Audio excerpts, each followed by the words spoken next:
Brian, you're up. Great. Brian, you're up. Okay. Brian Belknap, HR and Risk Management Director. So what I have brought to you today is the application for the benefit employment or benefits for some employees. And what this basically is we currently have LifeMap for a voluntary life insurance program that the employees can opt into, voluntary, as well as a long-term disability. And this is just kind of renewing. It's not going to change who's eligible. It's not going to change who pays for it or what the cost is or any of that. The only thing that is unique for this year is when we hire someone, we have something called the step-up guarantee, where they have to buy at least $10,000 worth of insurance. So in the future, if they want to increase that, they can. But if they don't buy that $10,000 right when they're hired, they don't get that option. This year, they're opening that up for us, and so for current employees that didn't do that, they'll have the opportunity to get the insurance and up to the guaranteed issue amount. So that was really the only change that I'm aware of with this. I just noticed on page 2, in that bottom section where you said it references, this is a replacement program. This says replacement of LifeMap. LifeMap expires on 9/30/23. So this is a new vendor. Well, it's replacing LifeMap with LifeMap. I mean, it's still LifeMap. Okay, I would like to double check that, because to me, this says that we're going to be going through US Able Life instead of LifeMap. And maybe I am 100% wrong, Okay. but I would like to clarify that. And I'm sorry, I did not, because you and I talked, and Yeah. I asked if it did, and you said, nope, LifeMap's right here, but I'm looking at it finally in detail. Mm-hmm. And that's a little concerning, because I want to make sure that we're not going to have enrollment information changing, like vendor Yeah. information changing Yeah. in the system that we're currently using. Okay. I'm so sorry. No, that's fine. In my conversations with Mark, it was still going to be LifeMap. But I can verify that one more time, just to put us all at ease. Well, and the commission could sign it pending that the vendor will still be It doesn't LifeMap. change. Yeah. But am I reading this wrong? Are you seeing what I'm saying? No, it's there. I saw it. Okay. It's there. Okay. So this does look like it's a different 'Cause I- vendor. Yeah. Okay. Which, You if got that's me, the but case, there's two different names there, so. yeah, Yeah. and if that's the case, we may or may not be able to make this change with 6 weeks' time. Right. Because if our payroll system is going to have to make a bunch of changes, we may not have the abilities to do so in 6 weeks. And I can get that. In, Talk about that. We got let me see if I got an it. email about payroll and all the other stuff. And Yes, going yes. online and doing Enrollment? enrollment and also doing automatic deposits. Mhm. We better make sure. This, you have to log in through ES&S, so we will not be receiving, I got you. The email that Yes, was sent by yes, somebody else, yes. that my paycheck went to somebody else. So As soon as I what- read that, I go, Yeah. there's a red What we're flag. hoping to do through open enrollment is you will be able to log into your employee portal, which is employee self-serve. You log in, you have to have a password, and then once you log in, you can make certain changes. That is not the same as anybody sending us an email and then us sending them documentation, because You know, the red flag. oh, I know exactly the red flag, because I constantly get emails of people My claiming second they are. paycheck went to a different bank. That was a good introduction for him to start with. Sue saying, where's your check? Well, I got a deal that said that they sent it. Yeah, Then I looked at it, and it was sent to Some bank in Omaha or Oh, something. man. but I will verify the ES&S, it should be secure enough to do that. But anyways, back to this. That would be my only concern, and again, I apologize, Ryan, That's okay. Well, I I just- have a question about this as well. Okay. Does this mean that going forward now, annually employees will, if they've never opted in previously, they'll be able to opt in, or No. this is a one-time shot? This is a one-time thing, yeah. And on all my communications with Mark Siemens, who's our vendor representative, is saying life map renewal, life map renewal. So, but I'll double check one more time just to put you at peace, but We'll just go ahead and sign it on Tuesday. that's fine. Is that all right? Yeah, that's fine, yeah. It's better to be certain. And we can't get a deal where annually, if an employee decides he wants life insurance, he can't get it? We can't find a deal like that? It's a life insurance, Feature. yeah, requirement. You can opt up, but you have to do the insurability, Evidence of insurability. right. So you can have your life insurance right now, and then next year you decide, or even in September, because you're already enrolled, you can decide to increase your coverage. You just have to go through and get basically a physical and make sure that, and then have this insurability form filled out to make sure you can opt up to pay for more. It's how it is. All right, well, now I'm learning more than I want to know, so. Less hassle this way this year. Yes. Yeah. Last time, when we moved from standard life insurance to life map, the big push was this first implementation that we could do this buy-up. And so it was really pushed through HR to take advantage of this so that you have that flexibility. Okay, This will be another opportunity to do so. thanks. Yeah, and this is just the voluntary side of it. Right. Yeah. All right, Jeff, you're up. Okay, two things. When I sent an email, well, let's see. Each of us received an email from Seth Griggs at the Idaho Association of Counties a few weeks ago. And I just include that for the record because the emails were not talking about the NACO creating a Center for Public Lands Counties. And the email outlined what this was for, and in my last trip to the NACO conference a couple weeks ago, we talked about it a little bit more. We talked about it at the Western Interstate Region, the WIR conference that we went to in St. George. And what this essentially is a public research think tank to help educate and provide information for specifically counties that have a majority of public lands. And in Idaho, we have a lot of counties that the majority of their budget comes from public lands. We receive a significant portion every year, PILT monies, things like that from public lands. And so this basically becomes another lobbying arm and a research arm for us.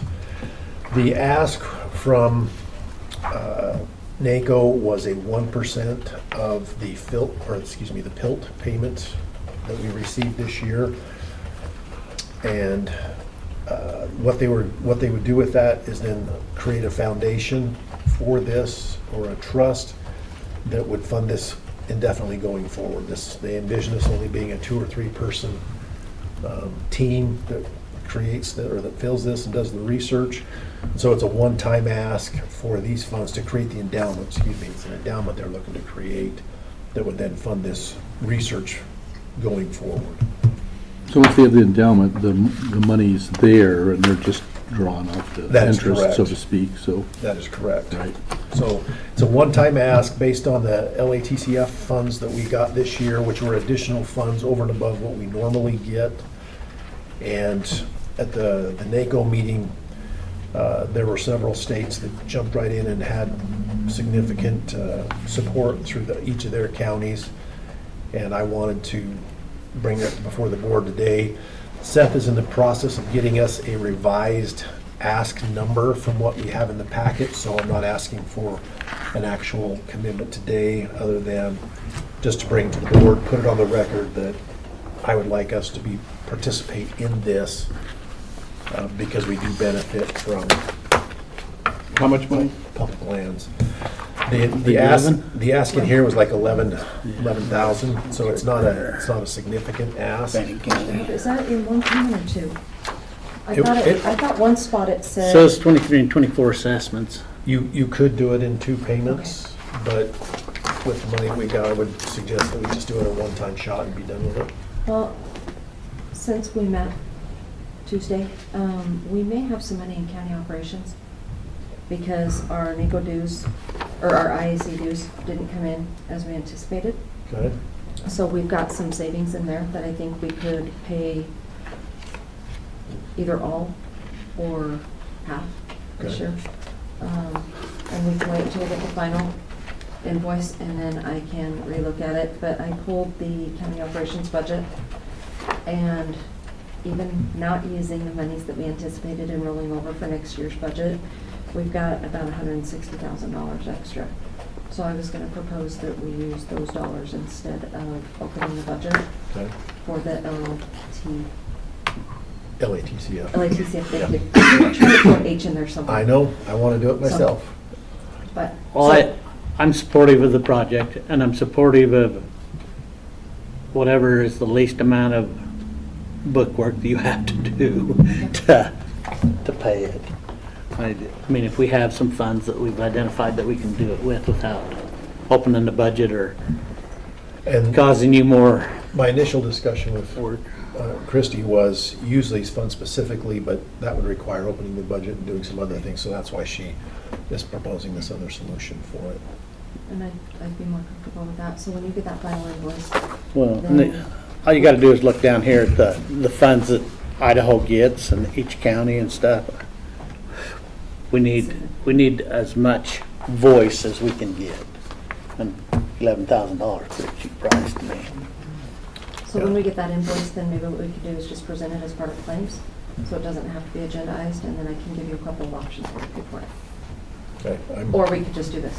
I brought it either way, where I didn't have a number, I wasn't gonna ask for an action, but if it's agendized, if you're comfortable with that, then I can just code it. Yeah. And then you can approve it through claims.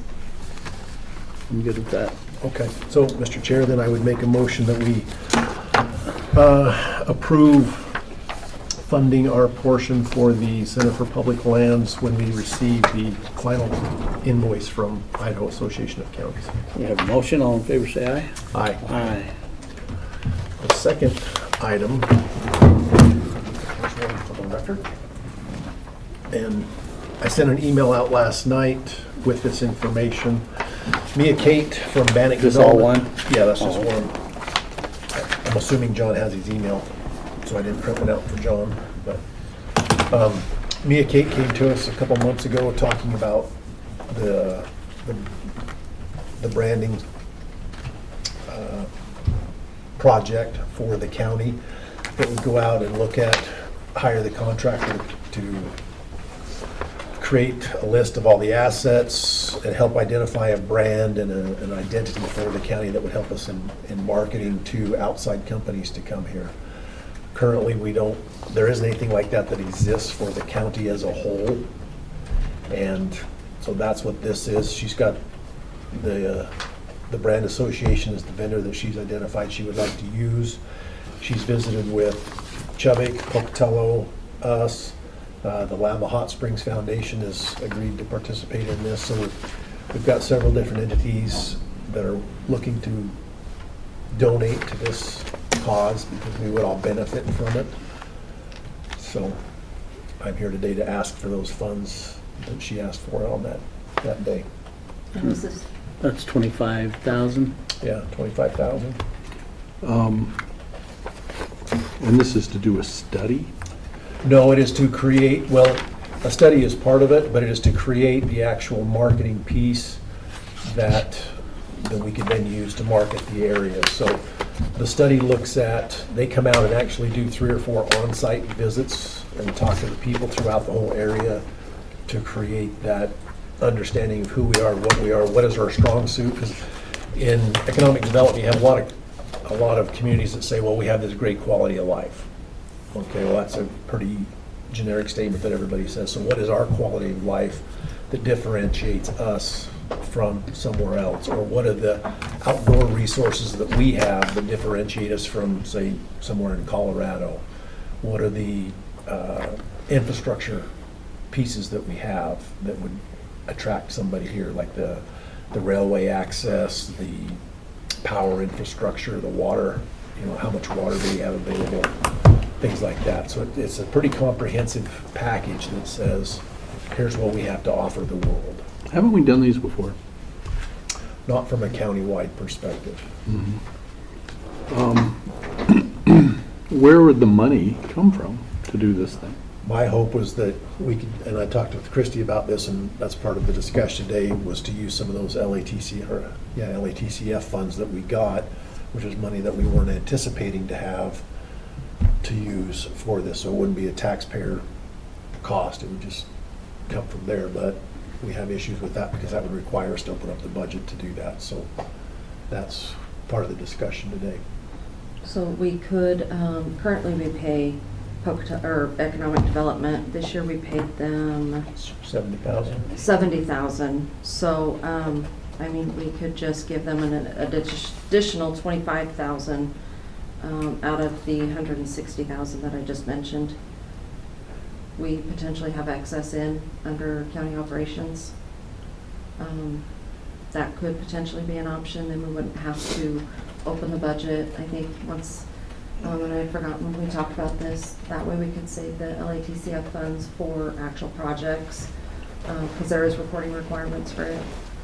They're not anything like ARPA, but there are some reporting requirements. But we could just add that basically to the 70 that we're already paying. Okay.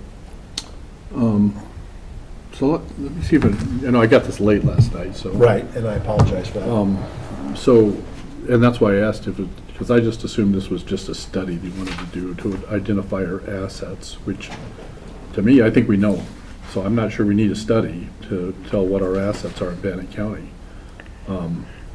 And then, but let's say the study gets done, and then they're saying, okay, here's all your assets, then they're supposed to, what do you mean by the creating a branding? What exactly are they gonna do with this information?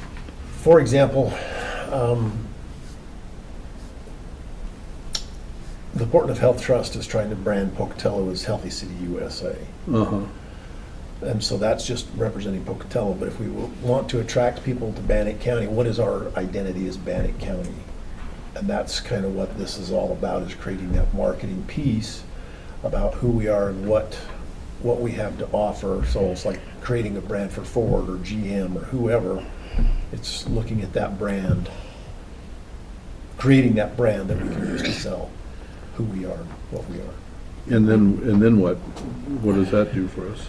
That gives me, a Kate, in our economic development efforts, a resource to go out and visit with somebody and say, here's a marketing piece that says who we are and what we are, and it has all the information. So if I'm a site selector and I'm looking for very specific information for, let's just use Morton as an example, Morton to come here, then all that information is contained in this piece that is built from this study. So didn't we do something like this when we got Morton here? No, So how'd we get Morton here? I wasn't involved in that recruiting. I mean, I helped them when they came, but me and Kate goes out and knocks on the door and then has to try to assemble everything. I'll just tell you where I'm at. I'm a little hesitant, but we have to, my wife and I had this discussion last night. You have to invest money to get some money.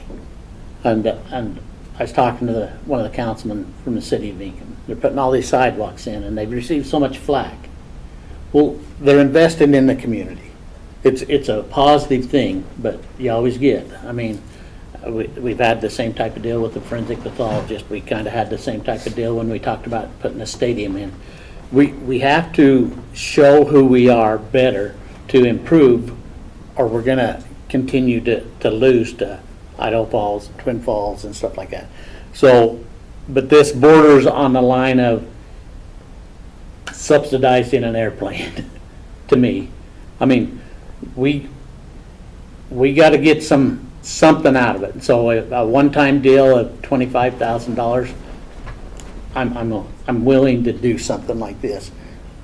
But there's got to be the proof, and there's got to be, we got to promote the county, and we just had the fair down there in Downey, and how do we promote? How do we let people know who we are and improve the outlook of our area?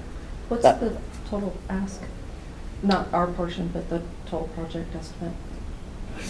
around 70,000 or more, depending on what the final pieces that we ask for and get. So right now it's kind of a sliding, depending on how much money we can raise to do this, but So we'd right be now we're about looking a third of it? at a third or less, yeah. Yeah, I'm with you, but I think I'm leaning on the more skeptical side. I think I wouldn't be inclined to vote for this today. I think I'd want to learn more about exactly what are we getting for this, and I'm not sure that we can't come up with something ourselves. I don't know. So I wouldn't be inclined to be in favor at the moment. Well, it hasn't been done in the 20 years I've been around here. There's nothing that defines who we are or what we are. I've been trying to put something like this together for a couple of years, and I just haven't been able to get to it. So, Yeah. Bingham County and Blackfoot has a Dairy Queen. We can't keep a Dairy Queen in Pocatello, and that bothers me. We had two when I first moved here. Yeah. So we gotta do something to promote. That's all I'm saying. Blizzards. you know, and if we're looking We at, don't even have Tasty Treat anymore, so we had the best ice cream in town. if we're looking I at just am South not, County girls, personally, I'm not thinking we need to spend $70,000 to figure out who we are as a group, what our assets are, and be able to tell people that. I just don't see it. but we don't have to spend 70,000. We're only looking at 25. Yeah, I know. I know we're looking at 25, but now I'm thinking, yeah, I understand what you're saying. But it's a cooperative effort from, like I said, the Lava Foundation's committed some money, Pocatello Chubbuck has committed some money. So it's a group effort, Bannock Development's chipping in, so it's a group effort to try to create this, to sell the area. And I'm a sales guy at heart, so anything I can do to help sell. Maybe you should sell it. I've been on some marketing trips with Mia Kate to talk to businesses and stuff, so I am involved in that. So that's why I brought it to the table. I think it's worth doing. I think we should invest. And again, I was hoping that we could use the LATCF funds because that was kind of free money that landed in our lap. And Well, and either way, whether we use it out of the 160 that she identified but I was just looking at the least amount of paperwork that she has to do. And then the other funds, we can utilize them in a manner to say, this is what we did with these. yeah, So, well, then I would make a motion that we go ahead and authorize a $25,000 payment from identified funds, from county operations to commit to this project. further discussion? Only to say that, yeah, I'm not ready to do that at this point, but, we'll see the will of the commission here. We have a motion. All in favor, say aye. Aye. And I'm going to say aye. I'm quite close. I'm opposed. No. We have one opposed. Okay. Okay. All right. That it? You're up. Okay. Oh, do we need to go into executive Executive session? session, please. Under F. Under F, Mr. Chair, I make a motion that we go into executive code under Idaho Code 74-206, Section F, to communicate with legal counsel. Section 1F, right? Yeah, I got one some F, sorry, money. thank you. Commissioner Moser, Yes. Commissioner Crowder, Yes.